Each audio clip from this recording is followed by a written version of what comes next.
Hey everybody, welcome to the Face-to-Face Ministries podcast, the #1 resource for learning what it means to have a healed heart, connect more deeply with Jesus, and experience true and lasting transformation in your life. I'm one of your hosts, Kathy Little. And I'm your other host, Melinda Wilson. Please hit subscribe so you don't miss the fresh content we're continuing to release. And while you're at it, we greatly appreciate your help in getting the word out by giving us a 5-star rating and leaving a quick review. You can also keep up with us by following our social media by searching face2faceministries.org on Facebook. That's no spaces, no numbers, and no caps. And on Instagram at face2facemin, and that's all one word. We want to invite you to join us in our free Face-to-Face Heart Healing Network and in our premium network. Be part of a growing community of people just like you who are wanting to dive deeper into what it means to access the full benefits package of the cross and learning how to help others do the same. Our team also offers one-on-one ministry sessions that can be done virtually, and you can also learn how to help others connect with Jesus and find healing in their lives through training we offer in the ministry model we use. And for more information about all of the resources, trainings, and events that we offer, visit face2faceministries.org. And while you're there, please sign up for our newsletter. All right, so let's dive into today's episode. Hey everyone, we're happy that you are with us, whether this is your first Face-to-Face Ministries podcast or if it's your 133rd. Because that is our episode number today, episode 134. What are we up to with downloads? Are we at like We are almost at 190,000. All right, everyone, come on. Help us cross over the 200,000 download mark. That would be great. That would be great. Hey, it's been interesting since the last episode with Trisha Frost, because the day that published, I had a little accident. Who likes to play pickleball? Can I see a show of hands? Hey, if you like to play pickleball, please be the 10th caller and you'll win a free wiffle ball. Yeah, I had a little bit of And you won't win whatever Kathy won when we were playing. I got a little ahead of myself with some momentum and fell and broke my right wrist. I'm right-handed. So it's been a bit of a challenge. Just had surgery on it Friday the 3rd of March. And so I am recovering from that. And it was pretty much unavoidable. So I'm back on the road to recovery and excited to be doing so. But we have a fantastic episode. We didn't want to let anything get in the way of our episode today. Even though your arm got in the way of us playing pickleball for a few weeks. Just saying. And I was doing really well. I feel like it was a ploy to get out of playing my senior Olympic title. That's what I'm saying, that we were on our way to the Senior Olympics. We were playing really well that day. I am not young enough to be, yes. We'd been on the court 10 minutes. I said we were going to be the gold medal winners in the 2062 Senior Olympics for pickleball. Am I going to be alive? I'll be 92 years old, man. Oh my gosh. Well, hey, we've got a lot of great stuff coming up. For one thing, we do want you to save the date. We don't have the registration completely open yet. But we're going to be doing a training in Ogden, Utah, which is just in the Salt Lake City area on the 28th and 29th of April. And then we're going up to the Teton Valley in Jackson, Wyoming on May 5 and 6. Those dates are set, but we're just getting the last minute details of registration open for those. And some of that has been dependent on my inability to type and do what I normally do right now. But we're going to get those open pretty soon. And dashawayweekends.com, that's where you'll go to register for Dashaway. Ladies, we are half full, and we are still several months out. Yes. We have one in Moravian Falls. We had one there last year. It is a beautiful historic location. Very much beautiful. And that is the first weekend of June. Yeah, June 2, 3, and 4. And then July 14, 15, 16, we're back. Our beautiful Lake Tahoe. We're back on our beautiful Lake Tahoe. Yeah. And we have people coming in from all over the country. And seriously, it's really to great. Be half full already, this means you must get in there and you better register now because it's going to fill up. I don't think we've had it this full this early before. Yeah, so we really haven't really done much. Excited about that. And hey, we have a digital training out now that I don't know if we've talked about that yet, but it took a while for us to get it out. But we have a 6.5-hour full facilitator training with a beautiful manual that is available now for you to self-pace through a full training. How about that? Yep. You can do this at home. You can do it with friends. But here's the thing. Do it. Do it. And this is about a year and a half in the making, was it? Yeah, it took a while for us to get it out the It street. took us a while even to get it set up so that we could film. We hired a professional filmmaker come and film it over a 2-day period. In Training in Denver, Yeah. which was super fun. But it's an excellent training. It really consolidates a ton of material and information into 6.5 hours. And it's very practical. I give you practical tools. Here's what you can practice. Includes handouts of how to actually do it right then. And shows Kathy leading demos. This is fully, when you watch it, and it's not just watching it, it's experiencing it. Yep. Of course, we'd rather have you come in person. Well, there is nothing that can take the place of an in-person training. I mean, seriously, that is the number one optimum learning environment is in person. But this is the next best thing. And even if you have come to an in-person training, even from Dr. Carl or someone else, this is an excellent addition to your toolbox. Absolutely. And it's an easy on-road, on-ramp into the Emmanuel approach. Like I said, very hands-on practical with demos to watch and a gorgeous, gorgeous manual. Oh yeah, we're so excited about the manual. Yes, that's really great. We had some help with that, and I can't take the credit for that. Yeah, well, we had really some great help on that, and we're very excited about having that available for you. You can find it on our website. Just go to facefaceministries.org and then /training, or just click on training. About halfway down that page, you're going to see the digital offerings that we have. We've got a 2-hour basic and then the facilitator training. So I want to talk about our guest really quick. Okay. We're going to talk about our guest, and our guest is Leif Hetland, and he is the founder of Global Missions Awareness, and he's an author, and Melinda's going to tell you a little bit about some of the books that he has. There's one in particular that he has that's just come out not too long ago. Yeah, it's called The Love Awakening, and this gentleman, if you haven't heard of him, he is an experience to meet him. I met him in person several years ago at a conference with Heidi Baker and some others. And his really main ministry is to help people encounter the Father's love just by the look, his eyes. In fact, we talked about brain science. We talked about joy, being glad, knowing that someone's glad to be with you by, I am the sparkle in your eye. Yes. And this is how he has ministered to thousands and thousands of people. And I remember being ministered to, I mean, there was hundreds of us waiting, and he just went down a line, but you felt like you were the only person in the room. Yeah. He truly has the heart of the Father. Yes. And he's Norwegian. He's really a beautiful person. Yes. And it was exciting because the very first thing that we talked about. Yeah, I couldn't even believe this. We started the recording while we were still kind of getting, things set up. And he just jumped in and started telling us something about our book, Streams of Healing, which we published November 17th of 2022. We had no idea this was happening, but both Melinda and I had our jaws on the floor. He told us that our book, Streams of Healing, was required reading as part of a doctoral program that Randy Clark is doing through Global Awakening. Even when I say that now, I get chills. I'm so honored that we were given the charge to put together this resource and that it's being utilized in such a profound manner. And it's very humbling. And if you guys have read the book, if you've read the book, you've had the book, you've got it, please leave us a review on Amazon. It helps for visibility and for other future sales, and Google Reads too, I believe. And even if you didn't buy it on Amazon, if someone gave it, yes, Amazon allows you still to leave a review for it. That will really help get the word out. Please leave a 5-star review. Yes. If you didn't like it, then please don't. Refrain from leaving a review, because we really want to, and I'm totally serious, because we want to get it into the hands of people that really will benefit. And he wrote an endorsement. Leif Hetland wrote an endorsement. In fact, we have some future podcast guests. Dr. Mike others Hutchins is that coming. have written an endorsement. And so to hear him say this, so he is one of the endorsers of our book.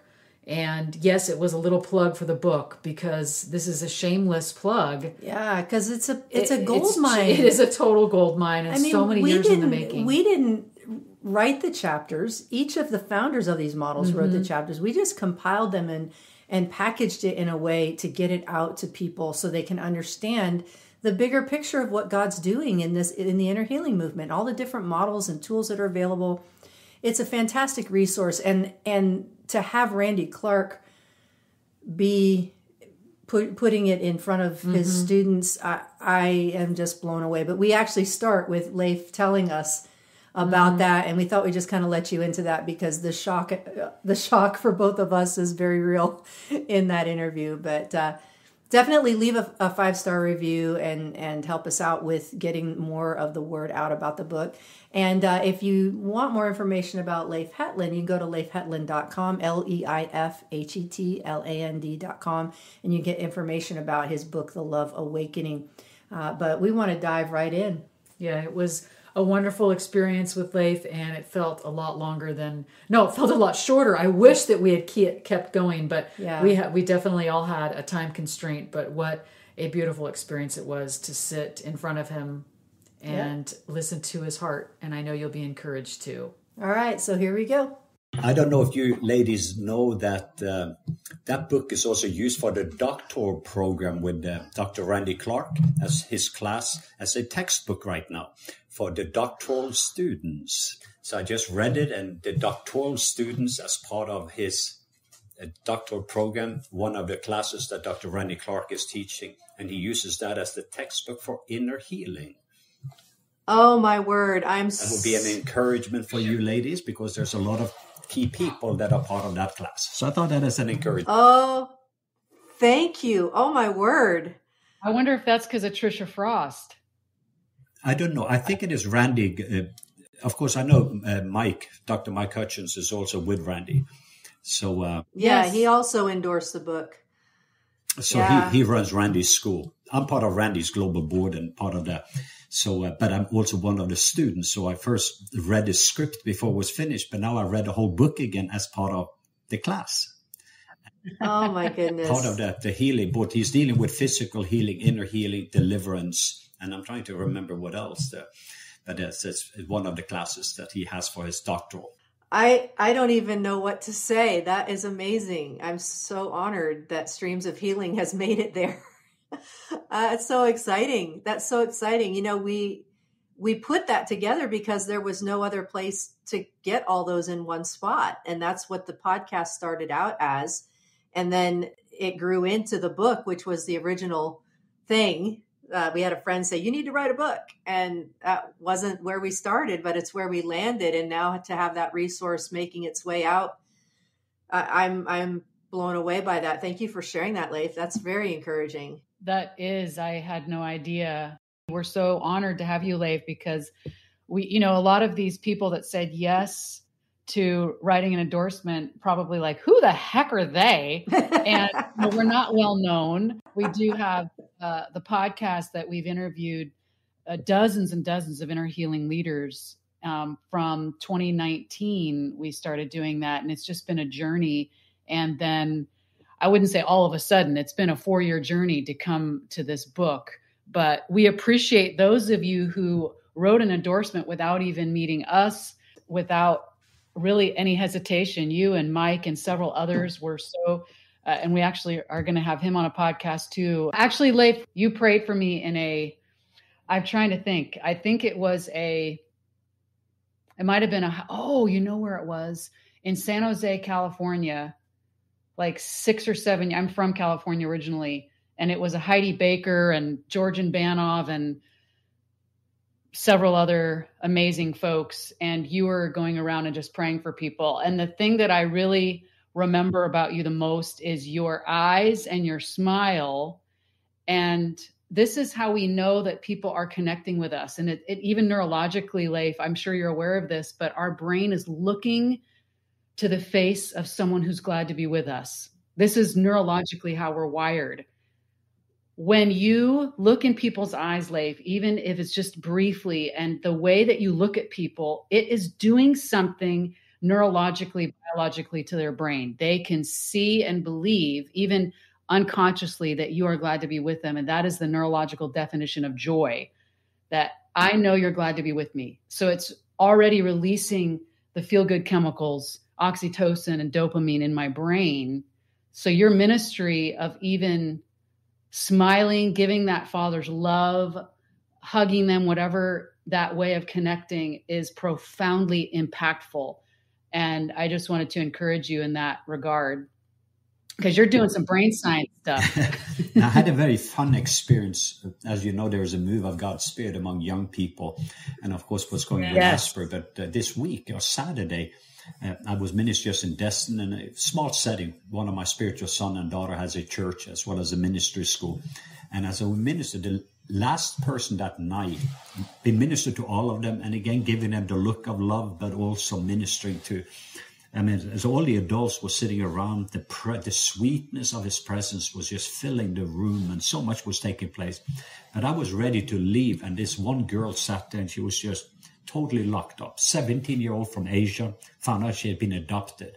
She had tried to take suicide twice, an overdose. And she was sitting, and there was no life, and there was no, you couldn't connect. So I said, hey, may I give you Father's blessing and pray for you? She didn't even, there was nothing there.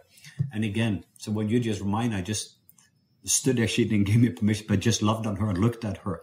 And I got a picture here because somebody just sent me the picture a few moments ago. But suddenly but after 15 minutes, grabbed around me and she just squeezed. And the parents said she doesn't touch. They are the adopted. He's a pediatrician, a doctor. They stood there and just wept because she squeezed and hugged.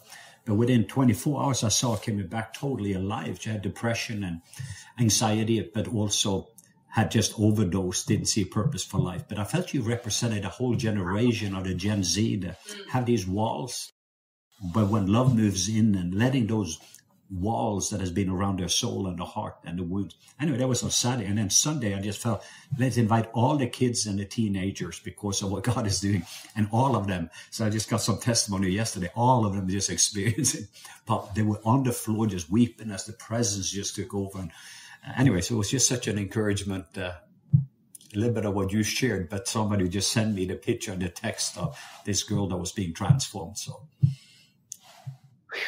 and in a moment, you didn't spend hours and days with her. No, I spent I spent an hour totally together, but 15 minutes before the walls came down and she squeezed me and hugged me and wouldn't let go. And then that started.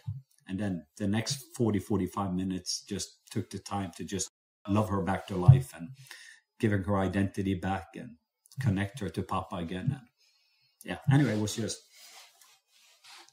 that's just a very fresh one because she represents millions of those young people at the university being touched. I just read, I had a guy here, maybe you know Stephen Robertson, but he's considered one of the top specialists on the Gen Z. And he was in our office. But I heard about the statistics that half of them are living in despair and hopelessness, and 1/3 have wanted to take their life of the whole Gen Z. And so when I heard that, I was just broken. But that girl became that one became a picture for all of them for me. I just felt that's the 1/3. That's the half that has the walls. And then Sunday morning, this Sunday morning, I felt now all the rest of you also experiencing the same freedom. And they all did. It was just beautiful. So it was something for this next generation for me, just feeling Papa's love for them and bringing them back to life. And of course, it's a current situation, what's going on at Asbury, and then we're seeing it spread across to other universities and colleges. And the fact that these kids are having an encounter with God's love. And what I'm not hearing is, it's all about sin. It's they're encountering God's love. And of course, it's his kindness that leads us to repentance anyway. But what are you, I guess, projecting, or what do you think is happening? Why is this happening now? This kind of revival or renewal among Gen Z? I think that first of all, it has been, there's a sovereign aspect of this, just looking at history, so I think that the cry for this pure water, the hunger for fresh bread has been there. And I think it's almost like the perfect storm has been. And so that generation, similar what happened then, of course, now the movie is coming out on the Jesus Revolution. But it was that heart cry for the real thing. So people are going after the counterfeit. So if they can't get fresh bread, they're going after the counterfeit. If they can't get this pure water they've been longing for. So I think that that's what we're seeing with the whole, especially the Gen Z. Because you have about 8 seconds, not just to connect to them, but to go through the filter system to build trust. And so as a result of that, the authenticity. So they've never rejected Jesus. They've just rejected a version of Jesus. So I think that that's one element that we're seeing, both at Asbury, but we're seeing in so many different places. So first of all, I think there's a lot of intercessors that has been praying, and those tears is producing rain. So what seems like there was a closed heaven has now opened up. So it's not just there, but it's the cry of that generation is being heard from the Father. And I think that even when you're seeing the way they're ministered to, I have a friend who was here yesterday who just made a little documentary, who spent a week there. And so I could send you ladies the video, but it's like 8-9 minutes of just testimony from Asbury. He got to be on the inside asking the questions from the teachers and the students and what's going on. It was just so beautiful. But this is what I'm also seeing now is happening all over the place, is that the people now are tasting, and then they are sharing the testimony that's releasing hope to their friends again. Oh, that's what I've been looking for. There is fresh bread. And I remember that as a teenager in Norway, we went to Denmark and it was this fresh bakery. I was willing to get up early in the morning to stand in line with my parents to get there to this bakery. It's not that we didn't have good bread in Norway, but it was this fresh bread and I can still smell the aroma. This is what I experienced in 94 when I heard from Toronto that there was some fresh bread. This is why I share with Dr. Michael Brown. This is what I heard in 95 when I sold my little motorcycle. I didn't have much money, but I flew across the world to get to Pensacola, stood in line because I heard it was fresh bread. This is what I'm seeing now, where people are willing to travel from all over to get hold of this pure water for this fresh bread. So I think that it's now, there has been a hunger and there has been to some degree a desperation level. And God is hearing it. He's wanted his family back. But we talk about the 1 billion soul harvest. Now it's going to be 1 billion sons and daughters harvest. So what God is doing, the reason we have had such an attack against family is because God is restoring the family. And the reason we've had such an attack against the identity is because you have to have the identity to discover your destiny and the purpose. So the enemy has been trying to steal the identity. So if you can recognize what the enemy is doing, you can always tune into what God is doing. And I think so many people were distracted by what God was not doing because they didn't see what God was doing. So we started to sense, I felt it in October, I told there is a move of God's Spirit. You could smell there was rain in the air. You could smell there's some fresh bread. It's kind of being baked and it's getting ready. And it was just a matter of time. And now we are seeing it. I was in Colorado with Lou Engle last week and Heidi Baker, and we were there. And again, there was a couple of times it was the sovereignty of God that just swept into the room. But to see literally Anglicans, Messianic Jewish, Baptist, Presbyterian, pastors, leaders together in unity, in the presence, in the glory all day long. It was just incredible to watch. So I'm very, very encouraged to see the transformation that is taking place. And now, as I said, the Gen Z, their heart cry. God is giving them their identity back. They're giving them their purpose, their passion. They're waking up in the morning and they start to dream. Hope deferred had made their heart sick. But in this season, they start to desire again and dream again. And it is the tree of life. They get to taste of the tree of life. So, yeah, I'm very encouraged. I've had so many people at Asbury since it started that's been going there and just coming with fresh stories, but also in a lot of other places. I think over 20 places just yesterday that I heard from that the same thing is taking place. And we saw it in Destin this weekend. So I'm seeing it now, the different places where we're going. You just kind of what Lonnie Frisbee says, just come, Holy Spirit. It's kind of a similar thing. You just release Papa's love, and perfect love casts out fear, and people are being set free and are experiencing his face and are hearing his voice. And they're willing, as I say, to surrender to a God that looks like Jesus. Now that's a key, the God that looks like Jesus, because so many have had a misconception, misperception, misrepresentation of the true heart of the Father. And and see him kind of as this distant judge ready to throw the gavel. And yet looking through the lens of Jesus is so important, because he is the exact representation of the Father. And he is how God represented. That's the true representation of himself. And so seeing God through that lens is absolutely critical. So good. And I was just thinking the question that I know you were asked, because that's what happened to me in 99, where I knew Jesus, I knew the Holy Spirit, had seen 300,000 people healed and almost 500,000 people saved. But on the inside, I still had my mirror had fraction. So when I was looking in the mirror, I didn't see me the way that Papa God was seeing me. And the biggest reason, because I had a view of him that didn't look like Jesus. And so that was in 99 when I had my baptism of love, and the liquid love of Papa went in and healed the mirror. And suddenly when I was able to look into his face and hearing his voice, and eventually at the moment when I got a proper view of God, proper view of the Father, then I was able to look in the mirror and see me the way that he was seeing me. And now that changed how I was seeing the world and how I was seeing the future. So my whole lenses changed at the moment. I call it my baptism of love experience. Another way, it was another inner healing, but it was just the love that went into the deepest cracks of the foundation. And for me, it was everything from the baby in the mother's womb, which was, my mom had a surgery while she carried me.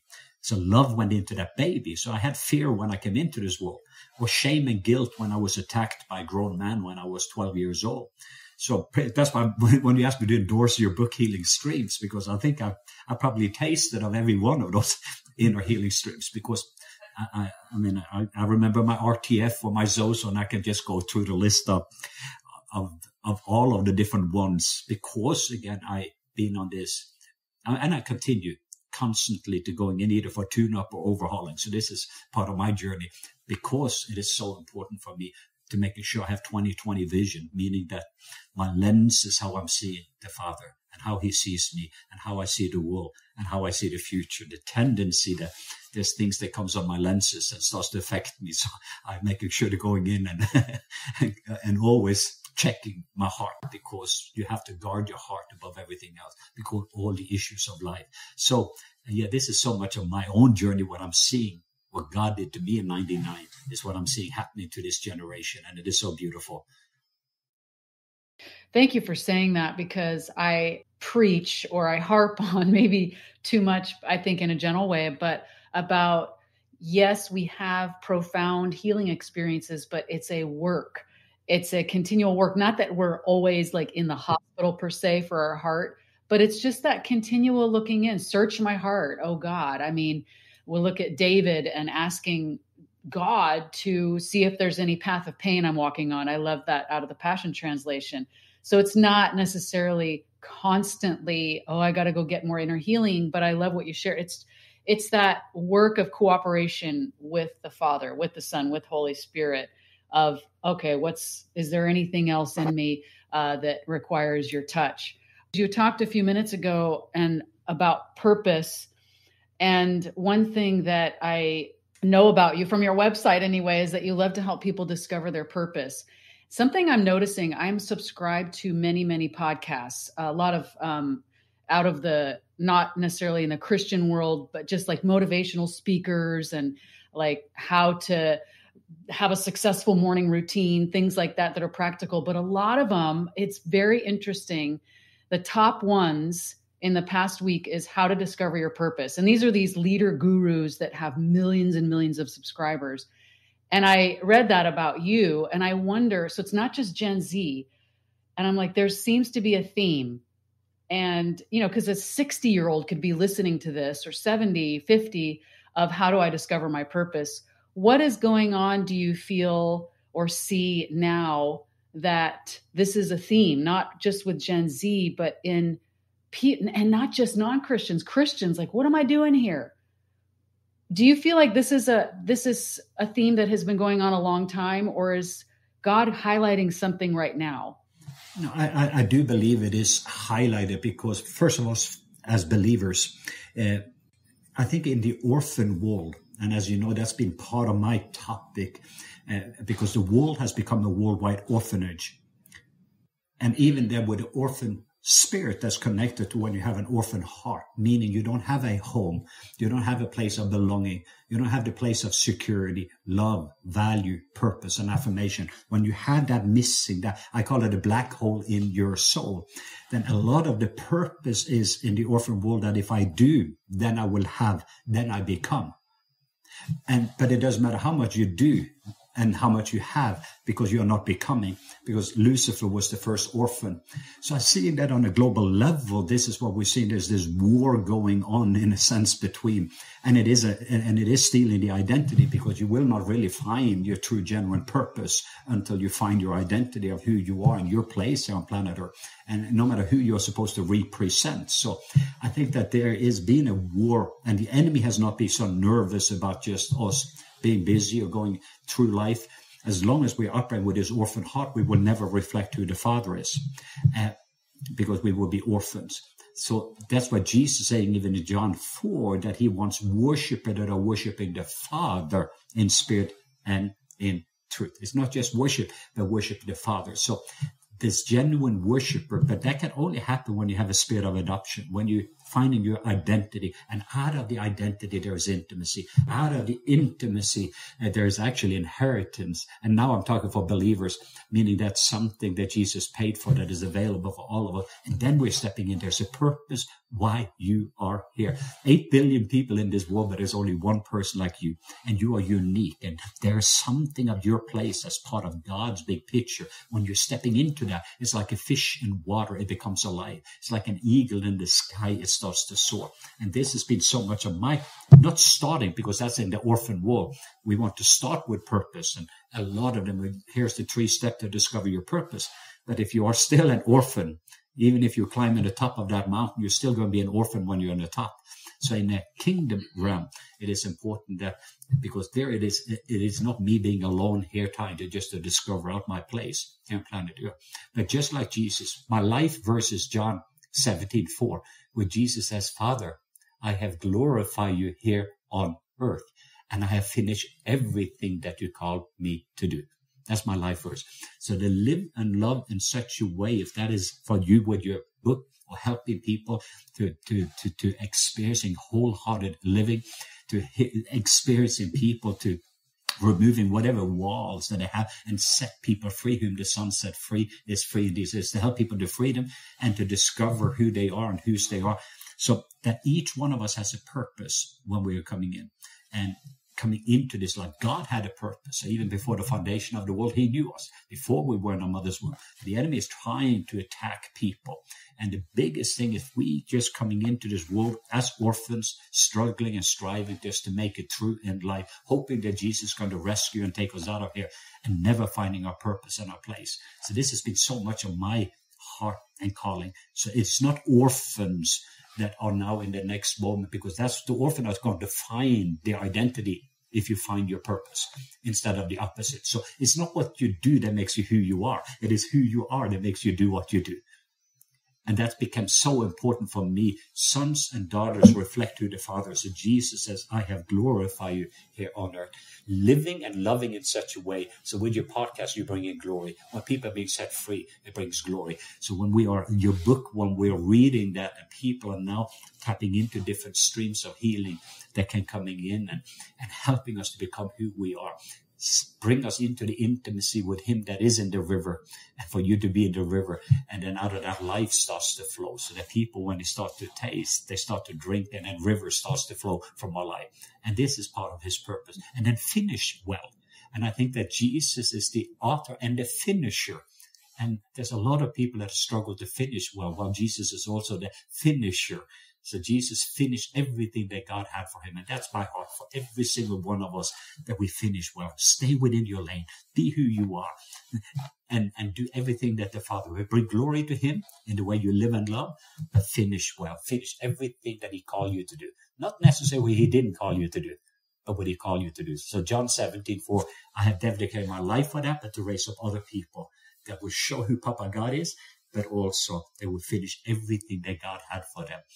And that is something, it's so beautiful. I want to ask you 2 more questions, if that's okay, about your newest book. I love the title, called The Love Awakening. But before we get there, I I know I struggled, Leif, for so many years about, I knew I was called to ministry. I have been my whole entire life, ministry, missions, but there was so much angst in me for many years about what exactly do I do, or fear of being out of God's will.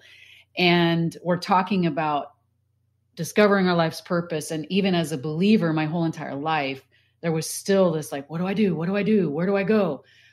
What would you say to people that are still, that, that know and love Jesus, that have been following him a long time? And I know it wasn't just me. There's got to be at least one other person out there that is still like, yes, I love the Lord. I know he loves me, but I still don't know what his will is for me, or I don't know his purpose for me. What am I supposed to be doing with this life? What would you share to encourage them? Yeah, I thought about just sharing a picture that came to my mind that changed me. I was in the Philippines some years ago, and we were driving from a place called Laguna to Manila. And I was just enjoying. This was my purpose. The president was going to be there, the head of the central bank. There was all these leaders, and I just first felt the dove was there, the Holy Spirit. And in a moment, I went from there to anxiety, fear, and I didn't know what was happening. So the dove lifted, and I had pigeons, and I felt this pressure. Again, I have to become. And I couldn't get the peace back, and I didn't know what it was. And it was like in a moment, my Filipino, they called me Daddy Leif. They said, Daddy Leif, we're so excited. So-and-so is going to be. I just felt more and more fear and intimidation by now. So it's just in a few moments, the environment changed, and I didn't know what was going on. And then God just gave me a vision. So I was feeling the pressure instead of the pleasure, Papa. That's what I thought. And why would I live from pressure instead of pleasure? But in the vision, I suddenly was playing basketball. So it was almost like, and I knew this is strange. I'm a Norwegian. I don't know anything about basketball. But I saw the team that was against us was big players with black shirts, black socks, black shorts, shoes, everything. And I knew it represented the kingdom of darkness. And we had like an international team. And there was a large audience, TV cameras was there. And the score was 89-87. The ball was thrown to me. And I could feel this pressure. Am I going to score or not score? So I knew that much about basketball that I had to do a 3-pointer to be able to make this shot. And just as I'm about to throw the ball, my team is like, score, score, score. The enemy's team is just coming against me, and the whole world was watching. And in a moment, this man stood up from the audience. Looks like a Santa Claus. He said, that's my son. That's my son, Leif. Woo! That's my boy. Yay! That's my son. And when I looked at him, and I looked into his eyes, I still feel it today. I knew it does not matter if I score or do not score. What matters is that my Father is well pleased with me. And in America, they still would say, did you score? And yes, I did score, but it was very restful in a sense. But I felt the Lord was just speaking to me. You're going to score twice as much in life when you do not have the pressure but my pleasure, living from my pleasure instead of pressure. So I think that some of us, we're so focusing on, what is my purpose? Is that the mountain? And I remember in 2013, because some of you know the story that Randy Clark, June 6, 1995, prophesied over this Baptist pastor. And the whole journey, you're going to see 1 million Muslims come to Jesus over a 2-week period of time in 95. And I'm a Baptist pastor that didn't know a Muslim. And then I'd gone through 17 years on a journey. And in this journey, I'd had broken neck, broken back, body cut. So on the journey towards your destiny, you've gone through all these things. And we passed the 1 million mark. And it's almost like you're standing on this top of the mountain. You think you have the right, but you realize that's not what it was all about. And so sometimes we are so focusing on the calling and the purpose of where we're going to go instead of the journey and waking up. Give us this day our daily bread. And I didn't realize that it was the journey with Papa on a daily basis to wake up in the morning. And for me to take risks, to step out of the boat and on water, knowing that he's looking at me and he's already well pleased. And then sometimes I'm telling people, what have you been set free from? That's a good starting place, because often what you've been set free from, you can help people become free from. So sometimes we are looking so much of what is the mountain looking like instead of, let me look at the squall today and here's the flower. All these things we get on a journey towards our destiny. So people are waiting and often crippled because they are waiting for the clarity that I'm going to have a clear shot. And then they have all the intimidation. instead of stopping for a moment, look at the Father. He is looking at you. And at that moment, each day, if you are a school teacher, you should say, thank God thank God it is Monday. Or if you are a car mechanic, wherever you are at, bringing glory, bringing him with you, being present with his presence where he's placed you to be now, and then tomorrow, and then the next day. So the guys were fishing until Jesus says, follow me, and I will make you fisher of men. I think that to so many people, like I had one guy, he came up and said, I have a call to ministry, and one day I'm going to sell my car washing business, and then I'm going to go to Rema, and I'm going to go to Bible college. Every time I saw him, he said, oh, I have this purpose, I have this calling, I have prophecy. And one day I said, Josh, I said, you are already a pastor. And he started to weep because he didn't realize that car washing business that he had every single day. But for him, he thought it meant something different.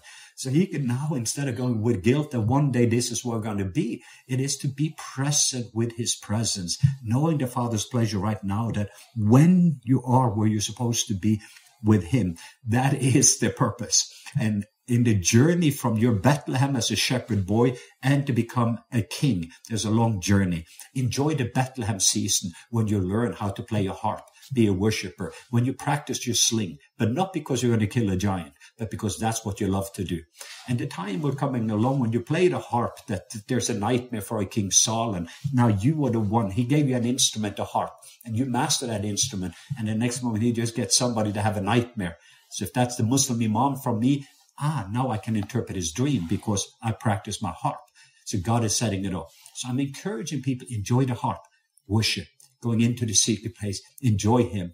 The best thing about Jesus is Jesus. But also discover your skill set. If that's a car mechanic or nurse or inner healer, whatever you're at, your skill set, your sling, the Bethlehem season. And then there's an Adullam, and a lot of people are in a cave. How do I then navigate the cave? And how do I even make that cave become a palace because I'm royalty? So that's the Adullam season. And then there's Hebron. There's all those different seasons in life towards your destiny. So in that, be present with his presence. But if you feel a little overwhelmed on your journey towards your destiny, always go back to Bethlehem.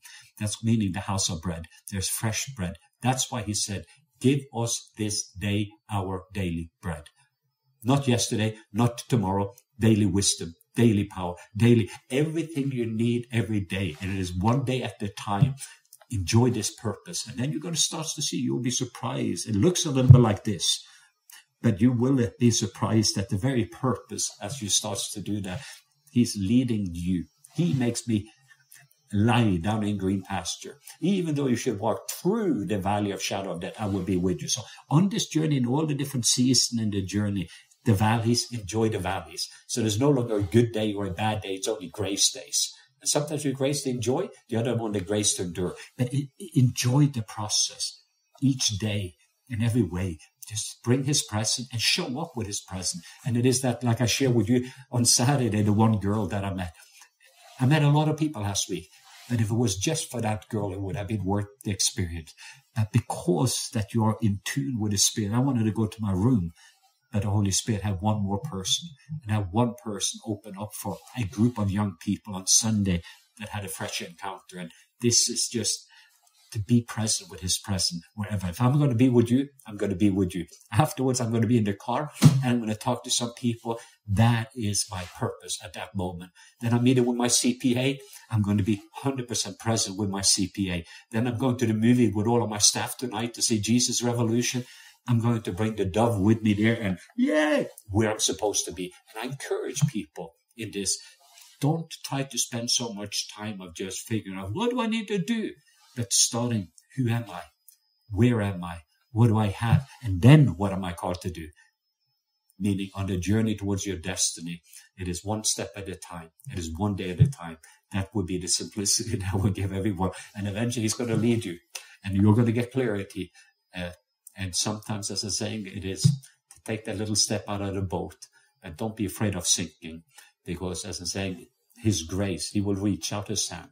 So you keep your eyes on Jesus. So it's not about failure. What if you couldn't fail? And I just want to encourage people. I have sinked more than most people out there, but I'm known for somebody that had walked on water, and I've had that honor and I've had that grace, and he has got the glory. that I've sinned many, many more times than I have walked. But then he has reached out his hand. So when my faith is little, his grace is big. I just want to encourage people with that. Amazing. What an amazing, wow. Thank you so much, Leif. That is so profound. Absolutely so profound and so concise and simple and so vitally important. Thank you so much. Wow. Yeah. Thank you for your time. We don't want to keep you anymore, but we will definitely share about your book, The Love Awakening. And I have questions about that. So maybe we'll ask you to come back for part 2 at some time. But Leif, thank you again for writing an endorsement for the book. And thank you for sharing that you've walked through your own inner healing. That's really important. People get to hear that, people of influence are doing it too. And it's like, oh, maybe it's okay for me too. It's not something shameful. And thank you also for, I took some notes on what you were saying, but what really sticks out to me is be present with his presence. And it takes the angst away of what do I do? I love your stories, Leif. Thank you so much. And I know we'll also share, we'll have to just come back again because I want to ask you questions about ministering to the Muslim world. And I've heard so many stories about that. And that's a whole other conversation. But thank you. Yeah. We're so honored by your presence today with us and by your endorsement of the book. We really appreciate you and bless you. Thank you so much. Thank you, ladies. Hope you guys enjoyed that. What a wonderful man. What a wonderful man he is. I would encourage you to go get his book. Again, The Love Awakening, his newest release. And while you're at it, buy Streams of Healing and leave a review. And we'd love to see you at one of our trainings coming up in April and May. But thank you so much for listening. We appreciate your listenership. And also, hey, give us a review on the podcast too. If you're listening, oh my gosh, if you've listened this far, then you must like it just a little bit. Just a little. Thanks for tuning in. All right, y'all. We'll see you next time. Thank you for joining us today. If you're enjoying this podcast, please share it with your friends. And please stay tuned for more great content coming your way.